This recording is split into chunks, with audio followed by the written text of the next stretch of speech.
Hey everyone, it's Sammy from Push Square, and as anyone who's watched vintage TV will testify, it was acceptable in the 80s to strut around in shell suits, scoffing Strawberry Angel's delight. It was also accepted that hash symbols reflected the boundaries of dungeons, and not the latest Twitter memes. You see, in the early days of video games, characters weren't made up of shaders and polygons, but instead characters, like actual characters that you'd find on a keyboard, such as the @ symbol. Brutal, a brand new PS4 dungeon crawler by Scottish developer Stormcloud Games, aims to celebrate this very fact. The game plays a little like Gauntlet crossed with Diablo. You pick from 4 classes and must venture your way through as many randomly generated dungeon floors as possible. Each layout has a seed that can be shared similarly to Bloodborne's Chalice dungeons, but each run is unique if you ignore these.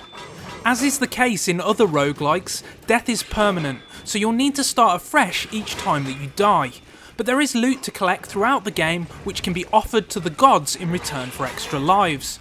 Levelling up allows you to augment your hero with skills, though the classes are generally quite similar, which is a bit disappointing. The real appeal here, of course, is the aforementioned ASCII art style. The game looks glossy, and a tap of the touchpad shows a top-down view of the map derived entirely from keyboard characters. It's a neat little trick that provides the game with a bit of personality, but its emphasis on black and white can obscure your view at times. That said, there are some cool systems at play here. Collecting letters allows you to craft different weapons, and you can then enchant these if you have the right letters available.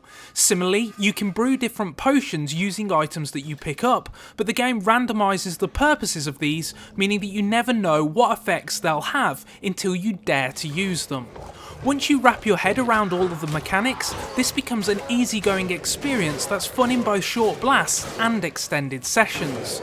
The combat's never particularly great, and the dungeons become samey, but venturing deeper and deeper into different caves and chambers becomes the gaming equivalent of comfort food. And there's even a co-op option if you want to add your friends to the fray, as well as a simple level editor and leaderboards.